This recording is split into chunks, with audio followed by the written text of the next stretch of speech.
అన్ని విధాలుగా మీరు ఈ పదవి ఎట్లయితే మనం చేయాలి, ఈ బాధ్యతని ఎట్లయితే మనము సమర్థవంతంగా నిర్వహించాలి, ఇవాళ మీరు ఈ 5 రోజుల్లో నేర్చుకోవాలి.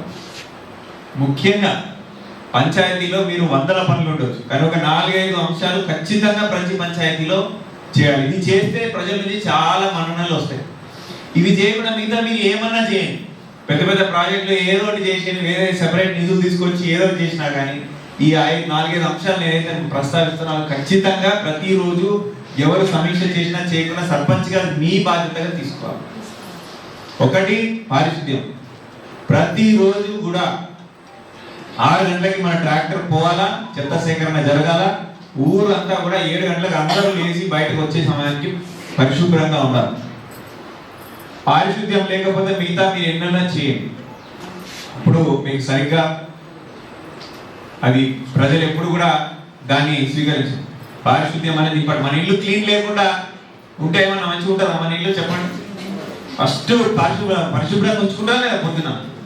సో పరిశుభ్రత మోస్ట్ ఇంపార్టెంట్. 2, వీధి లైట్ల నిర్వహణ. వీధి లైట్లు కూడా చాలా వరకు కొన్ని కాలనీలలో, కొత్త కాలనీలలో ఏర్పాటు కాని ఉంటాయి. ఏర్పాటైన కాలనీలో వీధి లైట్లు పని చేయకుండా బల్బులు పాడేస్తుంటాయి. అవి నిరంతర ప్రక్రియ. ఒక్కసారి బల్బు ఏర్పాటు చేసి వీధి లైట్ ఏర్పాటు చేస్తూ ఉంటుందని లెక్కలేదు.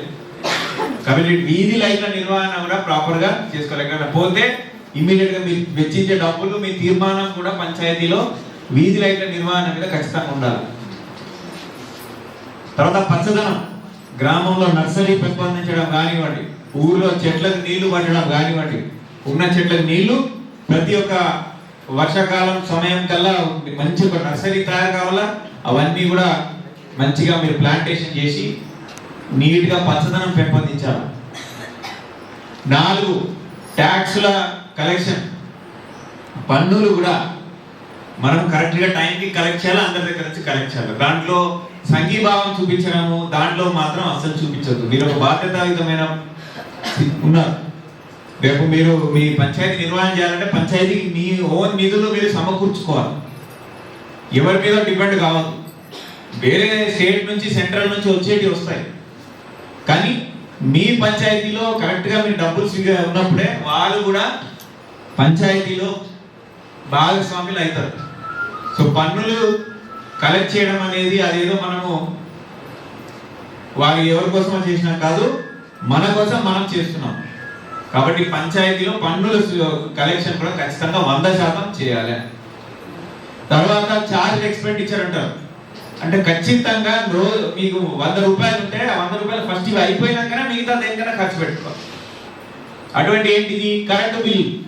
మీ వీధి లైట్ నిర్వహణ కావాలా, కరెంటు వాళ్ళు కట్ చేయదండి, కరెక్ట్ టైంకి బిల్ ఇస్తేనే వాళ్ళు కంటిన్యూ చేస్తారు, లేకపోతే కట్ చేసేస్తారు. సో మీరు సీసీ రోడ్లని అదని ఇదని దేనికో ఖర్చు పెట్టి కరెంటు నిర్వహణకి చేయకపోతే అది ఇబ్బంది.